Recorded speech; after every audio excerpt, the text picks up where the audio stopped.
गोवा से शैक्षणिक भ्रमण पर आए शिक्षाविदों ने राज्यपाल से राजभवन में की मुलाकात। राज्यपाल ने शोध, नवाचार और मूल्य आधारित शिक्षा को बढ़ावा देने पर दिया बल। रक्षा राज्य मंत्री संजय सेठ ने नई दिल्ली में लीवर रोग विशेषज्ञों से फैटी लीवर की बढ़ती समस्या पर की चर्चा। जल्द ही राज्य के लोगों को मिलेगी निःशुल्क स्क्रीनिंग की सुविधा। गिरिडीह में रफ्तार का कहर, अलग अलग सड़क दुर्घटना में 8 लोगों की मौत, 1 घायल, बेहतर इलाज के लिए हजारीबाग रेफर।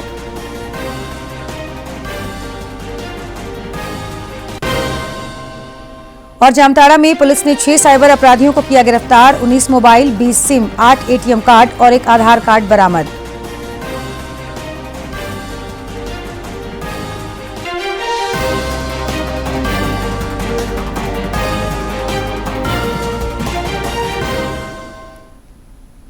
नमस्कार, प्रादेशिक समाचार में आपका स्वागत है। मैं हूं जयलक्ष्मी और अब समाचार विस्तार से। राष्ट्रपति द्रौपदी मुर्मू ने कल राष्ट्रपति भवन में कतर के अमीर शेख तमीम बिन हमद अल सानी के लिए एक औपचारिक रात्रि भोज आयोजित किया।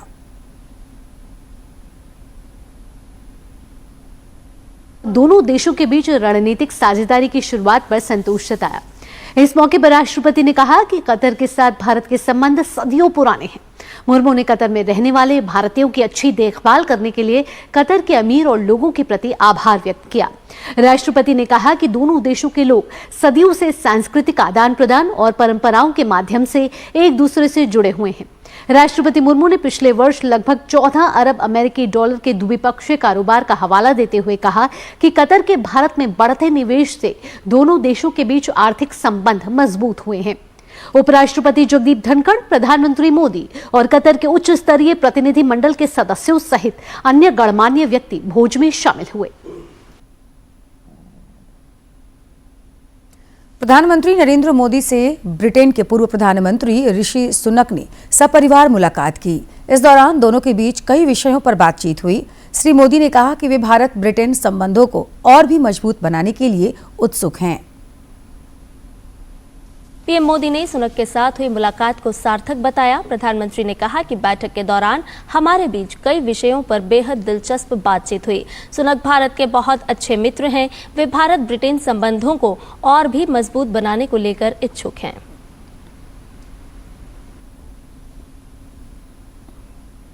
एक भारत श्रेष्ठ भारत कार्यक्रम के तहत गोवा से शैक्षणिक भ्रमण पर आए शिक्षाविदों ने राज्यपाल संतोष कुमार गंगवार से राजभवन में मुलाकात की। राजभवन की ओर से बताया गया कि इस अवसर पर उच्च शिक्षा के विभिन्न पहलुओं पर विस्तृत चर्चा हुई। राज्यपाल ने कहा कि शिक्षा केवल ज्ञान प्राप्ति का माध्यम नहीं, बल्कि व्यक्तित्व निर्माण और समाजोत्थान का आधार भी है। उच्च शिक्षा संस्थानों को ऐसा वातावरण विकसित करना चाहिए जहां शोध, नवाचार और मूल्य आधारित शिक्षा को बढ़ावा मिले। उन्होंने कहा कि विद्यार्थियों को समसामयिक चुनौतियों से निपटने के लिए अकादमिक ज्ञान के साथ साथ व्यवहारिक दक्षताओं से भी संपन्न किया जाना आवश्यक है। राज्यपाल से अबुआ अधिकार मंच के शिष्टमंडल ने भी कल राजभवन में मुलाकात की। इस दौरान शिष्टमंडल ने झारखंड लोक सेवा आयोग के अध्यक्ष का पद रिक्त होने की ओर उनका ध्यान आकृष्ट कराते हुए नियुक्ति की दिशा में आवश्यक पहल करने का आग्रह किया। शिष्टमंडल ने विभिन्न विश्वविद्यालयों में शिक्षकों के रिक्त पदों की समस्या से भी राज्यपाल को अवगत कराया। रक्षा राज्य मंत्री संजय सेठ ने नई दिल्ली में Institute of Liver and Biliary Science के निदेशक सह लिवर रोग विशेषज्ञ डॉक्टर एसके सरीन और उनकी टीम से मुलाकात की। इस दौरान श्री सेठ ने चिकित्सकों की टीम से रांची के लोगों में बढ़ती फैटी लिवर की समस्या और इससे जुड़ी जटिलताओं के निवारण पर चर्चा की। मौके पर उन्होंने डॉक्टर सरीन से रांची में स्क्रीनिंग की व्यवस्था करने को लेकर बातचीत की। डॉक्टर सरीन ने कहा कि जल्द ही रांची लोकसभा क्षेत्र की जनता को निःशुल्क स्क्रीनिंग की सुविधा उपलब्ध कराई जाएगी। इस दौरान वरिष्ठ चिकित्सक डॉक्टर बीबी रेवारी और डॉक्टर कनिका कौशल ने भी फैटी लिवर से बचाव को लेकर कई महत्वपूर्ण सुझाव दिए। कांग्रेस के प्रदेश अध्यक्ष केशव महतो कमलेश ने कल नई दिल्ली में पार्टी द्वारा नवनियुक्त झारखंड के प्रदेश प्रभारी के राजू से मुलाकात की। इस दौरान श्री महतो ने उन्हें सांगठनिक गतिविधियों और सरकार के कामकाज की जानकारी दी। इस दौरान पार्टी के अन्य नेता भी मौजूद थे। विधानसभा का बजट सत्र 24 फरवरी से शुरू हो रहा है। विधानसभा अध्यक्ष रविंद्रनाथ महतो ने कल अधिकारियों के साथ उच्च स्तरीय बैठक में विभिन्न मुद्दों पर उन्हें जरूरी निर्देश और सुझाव दिए। श्री महतो ने कहा कि अधिकारी यह सुनिश्चित करें कि सदन में सदस्यों द्वारा पूछे गए सवालों का सही ढंग से जवाब मिले। भाई जो भी माननीय सदस्यों का सवाल होगा, सवाल के परिप्रेक्ष्य में उनका जवाब होना चाहिए और उचित जवाब होना चाहिए, और जो भी जिज्ञासा माननीय सदस्यों के अंदर होगा उसको शांत करने के लिए प्रश्न का उत्तर होना चाहिए। इसलिए इसमें आप लोग सतर्क रहिए, जैसे माननीय सदस्यों के द्वारा कोई शिकायत न हो कि हमने सवाल किया फलाना और जवाब हमको मिला फलाना, ऐसा नहीं होना चाहिए। सीएम उत्कृष्ट विद्यालय के विद्यार्थी सीबीएसई पैटर्न के तहत पहली बार परीक्षा में शामिल हुए हैं। स्कूलों तक इस बार सीबीएसई वोकेशनल पाठ्यक्रम की किताबें नहीं पहुंच पाने के कारण बच्चों को संबंधित पुस्तकों की पीडीएफ फाइल से पढ़ाया गया। देखिए ये रिपोर्ट। शिक्षा में सुधार की दावों के इतर राज्य में हकीकत कुछ और ही है। खूंटी में सीएम उत्कृष्ट विद्यालय तक सीबीएसई वोकेशनल पाठ्यक्रम की किताबें नहीं पहुंची है, जिस कारण बच्चों को पीडीएफ फाइल से पढ़ाया गया है। बोर्ड परीक्षा देने वाले विद्यार्थियों ने कहा कि सवाल सरल था, लेकिन पीडीएफ फाइल से पढ़ाई के कारण उन्हें थोड़ी असुविधा हुई। क्वेश्चन ठीक था पर थोड़ा सा दिक्कत हुआ क्योंकि बुक नहीं था, इसलिए थोड़ा सा बस दिक्कत हुआ, बाकी सब ठीक था। क्वेश्चन आसान था तो मैम लोग थोड़ा सा पढ़ाती तो और अच्छा जाता। दुकानों में भी वोकेशनल कोर्स की किताब उपलब्ध नहीं होने से विद्यार्थियों की परेशानी अधिक हो गई। कुछ बच्चों ने विकल्प के तौर पर दूसरे स्कूलों के पूर्ववर्ती छात्रों से किताब की व्यवस्था की। उन्होंने कहा कि किताब समय पर उपलब्ध करा देने से उनका प्रदर्शन और बेहतर हो सकता है। हम लोग को जो किताब नहीं मिल पाया है और हम लोग जो किताब नहीं मिला इस कारण से हम लोग को एग्जाम लिखने में दिक्कत हुआ था। हम सरकार से बोलना चाहेंगे कि हम लोग को किताब मिल जाए और हम लोग आने वाला पीढ़ी को भी मिल जाए, ताकि वो लोग को पढ़ने में दिक्कत ना हो और एग्जाम देने में दिक्कत ना हो। हम मेहनत किए थे, मगर वो जो था कि बुक्स स्कूल से नहीं मिल पाया था, तो हम लोग पिछले साल के जो पास आउट स्टूडेंट्स थे उनसे बुक लेके मेहनत किया और कुछ स्टूडेंट्स को तो बुक नहीं मिल पाया, जिस वजह से अच्छे से तैयारी कोई शायद से नहीं कर पाया। इस संबंध में स्थानीय SS+2 स्कूल की शिक्षिका आयशा स्नेहा तिर्की ने बताया कि इस बार स्कूल में वोकेशनल कोर्स की किताब उपलब्ध नहीं हुई। हालांकि उन्होंने अपनी तरफ से वोकेशनल कोर्स की पढ़ाई पूरी करने का प्रयास किया। उन्होंने जोर देकर कहा कि नए बैच के विद्यार्थियों को वोकेशनल कोर्स की किताबें मिलनी चाहिए, ताकि विद्यार्थियों को सहूलियत हो। हम लोगों को पीडीएफ के माध्यम से, जो हमारे पास पीडीएफ थे, उनसे हम लोग बच्चों को प्रिपेयर करा पाए, और जो प्रीवियस स्टूडेंट्स थे कोशिश किया वो लोगों से कनेक्ट कर पाए और वो लोगों से हम लोग बुक अवेलेबल करा पाए। और बहुत स्टूडेंट्स को उसी से मिला बुक्स, लेकिन बहुत लोगों से हम लोग कनेक्ट नहीं कर पाए, जिसके कारण बहुत स्टूडेंट्स के पास बुक नहीं रह पाई। तो मैं पीडीएफ के अनुसार ही मैं उन लोगों को प्रिपेयर करा। वहीं जिला शिक्षा पदाधिकारी अपरूपा पाल चौधरी ने कहा कि सीबीएसई पैटर्न के तहत पहली बार जिले के विद्यार्थी परीक्षा में शामिल हुए हैं। उन्होंने बताया कि वोकेशनल कोर्स की सॉफ्ट कॉपी स्कूल को उपलब्ध कराई गई थी और उसका प्रिंट आउट निकालकर बच्चों को दिया गया। परीक्षा को लेकर बच्चों से फीडबैक अच्छे मिल रहे हैं, इसलिए चिंता की कोई बात नहीं है। वोकेशनल की सॉफ्ट कॉपी में स्कूल्स को डायरेक्टली अवेलेबल हुई थी और स्कूल्स ने उसको प्रिंट आउट करा के बच्चों को अवेलेबल करा दिया। वोकेशनल ट्रेनर्स स्कूल में हैं जो रेगुलर क्लासेस लेते रहे हैं, और स्कूल से जो मुझे फीडबैक मिला है प्रिंसिपल से कि बच्चों के पेपर्स बहुत अच्छे हुए हैं। तो इस बारे में मैं समझती हूँ कि अभी ऐसी कोई चिंता की बात आज के पेपर को लेकर नहीं है। पुस्तक उपलब्धता को लेकर अपने अपने तर्क हो सकते हैं। आवश्यकता है विद्यार्थियों को शिक्षा को लेकर बेहतर सुविधाएं उपलब्ध हों, ताकि वे अपने प्रदर्शन में और निखार ला सकें। खूंटी से ज्योत्सना की रिपोर्ट। गिरिडीह में 2 अलग-अलग थाना क्षेत्रों में सड़क दुर्घटनाओं में 8 लोगों की मौत हो गई। जिले के मधुबन थाना क्षेत्र के लटकटो जंगल में एक 4 पहिया वाहन और मोटरसाइकिल के बीच सीधी टक्कर के बाद 4 पहिया वाहन पेड़ से जा टकराया। इस हादसे में केनरा बैंक के एसरी बाजार शाखा के मैनेजर समेत 6 लोगों की मौत हो गई। एक अन्य घटना बागोदर थाना क्षेत्र में हुई, जिसमें मोटरसाइकिल सवार 2 युवकों की मौत हो गई।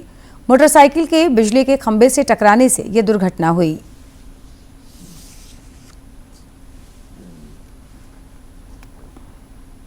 लगभग रात की घटना है। ये लोग मोटरसाइकिल से आ रहा था, अनबैलेंस होने के कारण ऐसो पोल में, इलेक्ट्रिक पोल में मार दिया, जिसके कारण ये घटना घटी। लोग ऐसो बगोदर लाया, बगोदर में जो एगो हॉस्पिटल आते आते एक्सपायर कर गया, दूसरा को रेफर किया गया जो हजारीबाग सदर जाते जाते एक्सपायर कर गया, और तीसरा पेशेंट को वहाँ भर्ती किया गया है। हेलमेट ना होने के कारण भी ये घटना बहुत गंभीर हुआ। हेलमेट पहनना बहुत ज़रूरी है। गिरिडीह शहर की उपनगरी पचंबा स्थित नर्मदा धाम के पास झाड़ियों में आग लगने से इलाके में थोड़ी देर के लिए अफरा तफरी का माहौल रहा। अग्निशमन की टीम ने घटनास्थल पर पहुंचकर आग पर काबू पाया। नर्मदा धाम के मुख्य पुजारी अमित शर्मा ने बताया कि कई दिनों से इलाके में निगम द्वारा कचरा डंप किया जा रहा है। किसी ने उसमें आग लगा दी, जिसने धीरे धीरे भयावह रूप ले लिया। हम रोके हैं लेकिन नहीं मानता। हम गए घर मंदिर से, उसके बाद फेंक देता है कूड़ा। यहाँ पूरा जमीन खुला है, कोई भी आता है अपना घर का कूड़ा, फैक्ट्री का कूड़ा फेंक के चल जाता है। अब कोई ना कोई कारण से कोई ना कोई माचिस मार देता है। पूरा केमिकल पूरा उड़ रहा है, इससे कैंसर होने का डर है। सब आपका पसंदीदा डीडी झारखंड नए तेवर और नए कलेवर के साथ में आपके बीच है, ताकि पल पल की खबरें आप तक पहुंचे।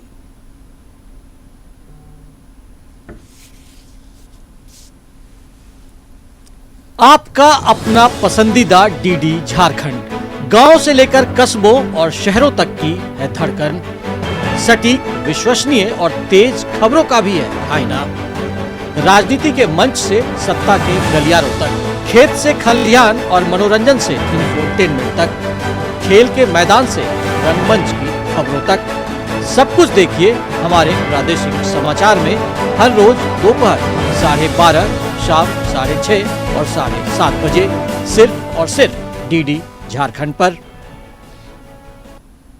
मुख्य निर्वाचन आयुक्त ज्ञानेश कुमार ने आज नई दिल्ली में निर्वाचन आयोग कार्यालय में अपना पदभार ग्रहण कर लिया।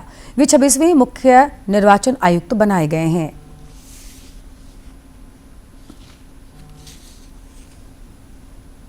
इससे पहले मुख्य चुनाव आयुक्त पद पर रहे राजीव कुमार कल सेवानिवृत्त हुए हैं। ज्ञानेश कुमार के 4 साल के कार्यकाल के दौरान 20 राज्य और 1 केंद्र शासित प्रदेश पुडुचेरी में चुनाव होंगे।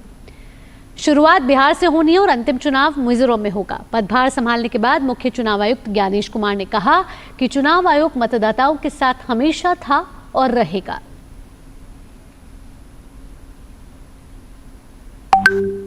राष्ट्र सेवा के लिए पहला कदम है मतदान। इसलिए भारत का हर नागरिक जो 18 वर्ष की आयु पूरी कर चुके हों, उन्हें मतदाता ज़रूर बनना चाहिए और मतदान अवश्य करना चाहिए। भारत के संविधान, लोक प्रतिनिधित्व कानूनों, नियमों और उनके अंतर्गत जारी निर्देशों के अनुरूप चुनाव आयोग हमेशा मतदाताओं के साथ था, है और रहेगा। प्रयागराज में चल रहे दुनिया के सबसे बड़े सांस्कृतिक और आध्यात्मिक महाकुंभ में अब तक 55 करोड़ से अधिक श्रद्धालु संगम तट पर आस्था की डुबकी लगा चुके हैं और यह सिलसिला अनवरत जारी है। कल करीब 1 करोड़ 26 लाख श्रद्धालुओं ने पवित्र स्नान किया। 13 जनवरी से शुरू हुए महाकुंभ में अब तक 55 करोड़ से ज्यादा श्रद्धालुओं ने त्रिवेणी संगम में आस्था की डुबकी लगा ली है और कल शाम तक ही करीब 1 करोड़ 26 लाख से अधिक लोगों ने स्नान किया है। ऐसे में महाकुंभ में हर रोज नए रिकॉर्ड बन रहे हैं और हर रोज कई पुराने रिकॉर्ड भी टूट रहे हैं।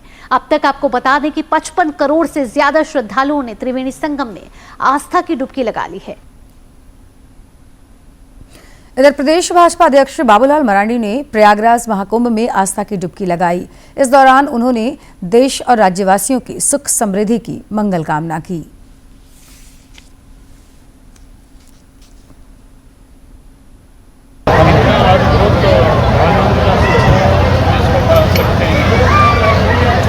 और वास्तव में देश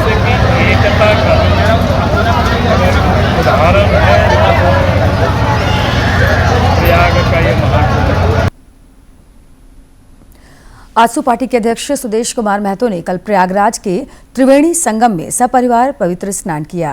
उन्होंने मां गंगा की विधि विधान से पूजा अर्चना कर समस्त प्रदेशवासियों की सुख, शांति और समृद्धि की मंगल कामना की।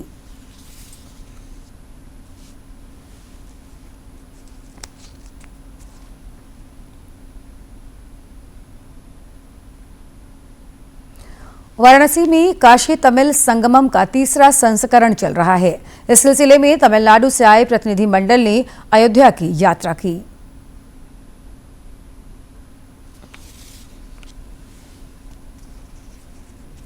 प्रधानमंत्री नरेंद्र मोदी के एक भारत श्रेष्ठ भारत पहल के तहत काशी तमिल संगमम के 200 सदस्य समूह ने प्रयागराज और काशी होते हुए अयोध्या की यात्रा की।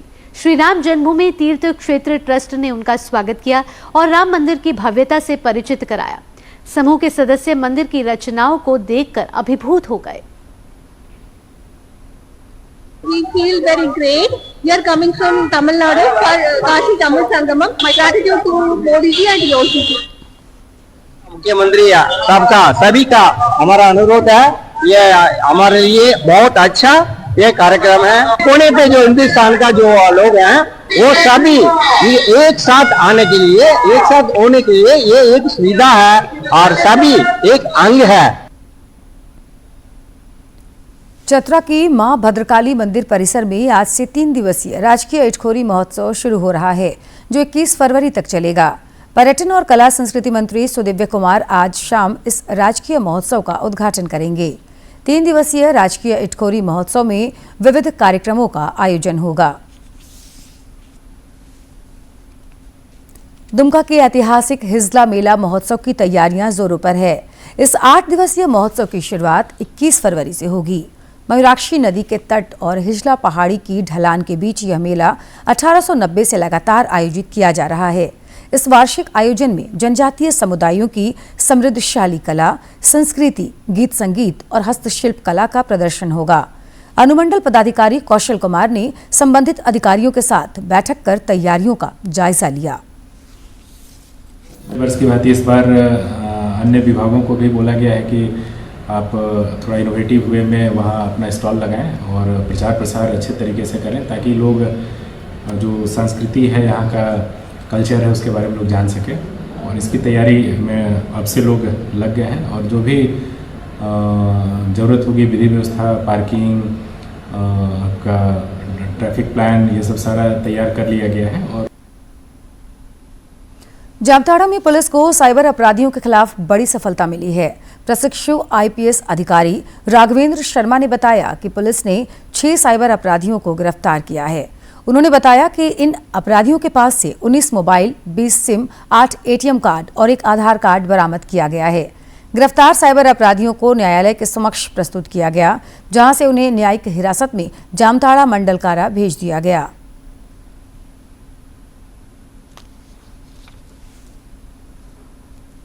छापेमारी की तो हमें 6 साइबर अपराध को अंजाम देते हुए मिले, जो कि निम्न प्रकार से हैं: मंटू कुमार बल, झंटू कुमार बल, प्रमोद कुमार मंडल, प्रमोद राय, मंटू पंडित और समर महतो। इनकी छानबीन करने पे हमें इनके पास से 19 mobile phone, 20 SIM card, 8 ATM card और 1 आधार कार्ड भी बरामद हुआ है। इनसे पूछताछ में हमें पता चला कि ये लोगों को pan card update, credit card बनवाने और बीएसएस का स्मार्ट मीटर लगवाने के नाम पर उनको फर्जी लिंक और एपीके भेज करके उनका डेटा चुरा करके उनसे फर्जीवाड़ा करते। छत्रपति शिवाजी महाराज की आज 395वीं जयंती मनाई जा रही है। महाराष्ट्र में इस अवसर पर विविध कार्यक्रमों का आयोजन हो रहा है। नागपुर में लोगों ने सड़कों पर ढोल नगाड़ों के साथ जश्न मनाया।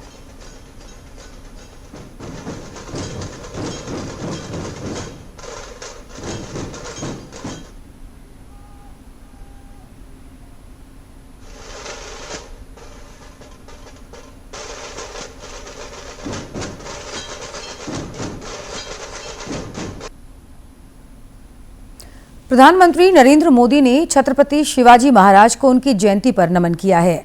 शिवाजी महाराज का जन्म आज ही के दिन साल 1630 में पुणे में हुआ था। छत्रपति शिवाजी महाराज को उनकी जयंती पर श्रद्धांजलि अर्पित करता हूं। उनके पराक्रम और दूरदर्शी नेतृत्व ने स्वराज्य की नींव रखी, पीढ़ियों को साहस और न्याय के मूल्यों को बनाए रखने के लिए प्रेरित किया। वे हमें एक मजबूत, आत्मनिर्भर और समृद्ध भारत के निर्माण के लिए प्रेरित करते हैं।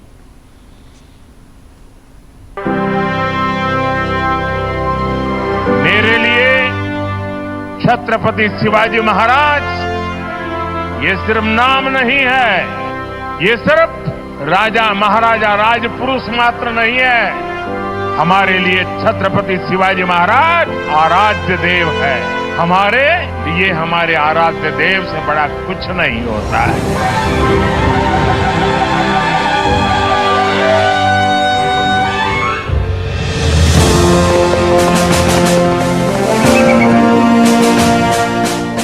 छत्रपति शिवाजी महाराज की वीरता, विचारधारा और न्यायप्रियता ने कई पीढ़ियों को प्रेरित किया। उनकी साहसिक कार्यशैली, सामरिक कौशल और शांतिपूर्ण राजनीतिक प्रणाली आज भी हमारे लिए प्रेरणा स्रोत है। हमें इस बात का गर्व है कि दुनिया के कई देशों में आज भी छत्रपति शिवाजी महाराज की नीतियों की चर्चा होती है और उस पर रिसर्च होती है। इतने वर्ष बाद भी उनके द्वारा स्थापित किए गए मूल्य हमें आगे बढ़ने का मार्ग दिखा रहे हैं। इन्हीं मूल्यों के आधार पर हमें अमृत काल की 25 वर्षों की यात्रा पूरी करनी है। ये यात्रा होगी छत्रपति शिवाजी महाराज के सपनों का भारत बनाने की। ये यात्रा होगी स्वराज, सुशासन और आत्मनिर्भरता की। ये यात्रा होगी विकसित भारत की। मैं छत्रपति शिवाजी महाराज के चरणों में कोटि-कोटि नमन करता हूँ। आकाशवाणी पर प्रधानमंत्री नरेंद्र मोदी के लोकप्रिय मन की बात कार्यक्रम का 23 फरवरी को दिन के 11 बजे प्रसारण होगा। इस दौरान प्रधानमंत्री देश विदेश के लोगों के साथ विचार साझा करेंगे। इस कार्यक्रम में आम लोग भी अपने सुझाव MyGov पर दे सकते हैं। मन की बात है जन जन की, संघर्षों के कुछ किस्से, कहानी कुछ सफलताओं की, अनकही विरासत की, उम्मीदें नए भारत की। महीने के आखिरी रविवार का रहता है इंतजार। ब्रह्मपुत्र के घाट से हिमालय के विस्तार तक होती है मन की बात प्रधानमंत्री के साथ। तो सुनिए इस महीने 23 फरवरी सुबह 11 बजे मन की बात आकाशवाणी और दूरदर्शन के सभी चैनलों पर। मन की बात के प्रादेशिक भाषाओं में अनुवाद का पुनः प्रसारण आप सुन सकते हैं रात 8 बजे आकाशवाणी और दूरदर्शन के सभी प्रादेशिक चैनलों पर। तो याद रखें, रविवार 23 फरवरी सुबह 11 बजे मन की बात। और अब बात करेंगे मौसम की। राज्य में एक बार फिर मौसम ने करवट बदली है। राजधानी रांची समेत कई इलाकों में आज सवेरे से धूप छांव का खेल चल रहा है। कल से लेकर 23 फरवरी तक राज्य के कई हिस्सों में बारिश का भी पूर्वानुमान है। हल्के बारिश के साथ में गर्जन वज्रपात की स्थिति देखने को मिलेगी। अगर 20 तारीख की बात करें तो 20 तारीख में ये जो गर्जन वज्रपात के साथ जो हल्की बारिश है वो अपना दायरा बढ़ाते हुए मध्य के इलाकों में भी थोड़ा सा पहुंचते हुए दिखेगी, जिसमें रांची समेत बोकारो, रामगढ़ के इलाके हैं वहां तक भी इसके जद में आते हुए दिखेंगे। 21 तारीख में उतना ज़्यादा बारिश की स्थिति नहीं है, बट कुछ ड्राई ठंडर आपका पूर्वी भाग में होने को हो सकता है। और 22 तारीख में अगर बात करेंगे तो पूर्वी के साथ में जो मध्य भाग है वो भी ससेप्टेबल है लाइट टू मॉडरेट रेन और थंडरस्टॉर्म लाइटनिंग का। तो आने वाले दिनों में जो मौसम का जो चेंज है उसको देखते हुए थंडरस्टॉर्म लाइटनिंग की वार्निंग है और उससे लोग थोड़े से सचेत रहें। गर्जन वज्रपात की स्थिति में आप पेड़ के नीचे ना रहें। ऊंची इमारतें, ऊंचे पहाड़ हैं वहाँ पे जाने से बचें। इलेक्ट्रिकल इलेक्ट्रॉनिक डिवाइस को उस समय में गर्जन वज्रपात की स्थिति में ना यूज करें। और अगर बाहर में हैं तो आप सुरक्षित स्थान पर शरण ले सकते हैं। तो थोड़ा सा बेसिक अगर आप फॉलो कीजिएगा तो गर्जन वज्रपात की स्थिति से आप निपट पाएंगे। बारिश की स्थिति बहुत ज़्यादा नहीं है, मोस्टली लाइट ही रेनफॉल है, बट कुछ जगहों पे हो सकता है कि हल्का मॉडरेट रेनफॉल हो। थंडरस्टॉर्म लाइटनिंग की जो बारिश होती है वो पूरे जिला में एक साथ नहीं होती है। हो सकता है जिला के कुछ हिस्सों में आपको बारिश होती हुई दिखे, कुछ हिस्सों में ना भी होते हुए दिखे। तो थोड़ा सा मौसम परिवर्तित हो रहा है। अब हम लोग प्री मानसून में आ रहे हैं और गर्जन वज्रपात जैसी स्थितियाँ हम लोगों को आने वाले दिनों में देखने को मिलेगी। आईसीसी चैंपियंस ट्रॉफी क्रिकेट का आज से आगाज होने जा रहा है, जो 9 मार्च तक चलेगा। उद्घाटन मैच में आज पाकिस्तान का सामना न्यूजीलैंड से होगा। भारत दुबई में कल बांग्लादेश के खिलाफ मैच से अपने अभियान की शुरुआत करेगा। भारत और पाकिस्तान के बीच 23 फरवरी को मुकाबला होगा। चैंपियंस ट्रॉफी 2025 का इंतजार खत्म। बुधवार को होगा टूर्नामेंट का आगाज। हाइब्रिड मॉडल में खेले जाएंगे मुकाबले। भारत दुबई में खेलेगा अपने सभी मैच। भारतीय टीम 20 फरवरी को करेगी अपने अभियान का आगाज। भारत पाकिस्तान 23 फरवरी को होंगे आमने सामने। आईसीसी चैंपियंस ट्रॉफी 2025 का इंतजार आखिरकार समाप्त हो चुका है। टूर्नामेंट में हिस्सा लेने वाली सभी टीमें भी ट्रॉफी की दावेदारी पेश करने के लिए तैयार हैं। 8 साल बाद आयोजित हो रहे इस टूर्नामेंट को हाइब्रिड मॉडल में खेला जाएगा। मुकाबले पाकिस्तान और दुबई में खेले जाएंगे, जिसमें दुनिया की शीर्ष 8 टीमें हिस्सा लेंगी। टूर्नामेंट का आगाज बुधवार को पाकिस्तान और न्यूजीलैंड के मुकाबले के साथ होगा। भारत अपने अभियान की शुरुआत 20 फरवरी को बांग्लादेश के खिलाफ करेगा, जबकि भारतीय टीम 23 फरवरी को पाकिस्तान से भिड़ेगी। 2 मार्च को अपने तीसरे मैच में भारत का सामना न्यूजीलैंड से होगा। इसके बाद 4 मार्च को पहला सेमीफाइनल और 5 मार्च को दूसरा सेमीफाइनल मुकाबला खेला जाएगा। खिताबी दौर में पहुंचने वाली 2 टीमें 9 मार्च को आमने सामने होंगी। चैंपियंस ट्रॉफी में 8 टीमें हिस्सा ले रही हैं, जिन्हें 2 ग्रुप में बांटा गया है। ग्रुप ए में भारत, पाकिस्तान, न्यूजीलैंड और बांग्लादेश हैं, जबकि ग्रुप बी में दक्षिण अफ्रीका, अफगानिस्तान, इंग्लैंड और ऑस्ट्रेलिया को रखा गया है। अपने अपने ग्रुप में शीर्ष 2 टीमें सेमीफाइनल के लिए क्वालिफाई करेंगी। सेमीफाइनल मुकाबला जीतने वाली टीमों के बीच 9 मार्च को फाइनल मैच खेला जाएगा। भारत अगर टूर्नामेंट के खिताबी मुकाबले में पहुंचने में सफल रहा तो फाइनल मैच दुबई में आयोजित होगा। भारत के फाइनल में नहीं पहुंचने की स्थिति में खिताबी मैच लाहौर में खेला जाएगा। इस टूर्नामेंट में भारत अपने सभी मुकाबले दुबई में खेलेगा। बाकी की टीमें अपने सभी मैच पाकिस्तान में खेलेंगी। बहरहाल टूर्नामेंट में हिस्सा लेने वाली सभी टीमें ट्रॉफी की दावेदारी के लिए पूरी तरह से तैयार हैं। देखना दिलचस्प होगा कि मैदान पर कौन किस पर भारी है। Sports desk, DD news. और खबरों के अंत में एक नजर मुख्य समाचार पर।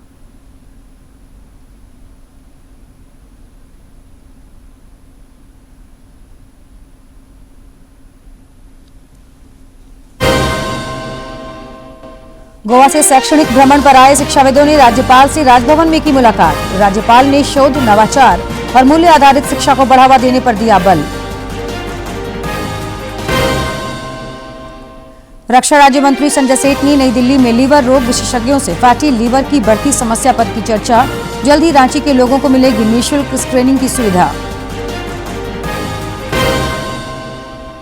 गिरिडीह में रफ्तार का कहर, अलग अलग सड़क दुर्घटना में 8 लोगों की मौत, 1 घायल। बेहतर इलाज के लिए हजारीबाग रेफर।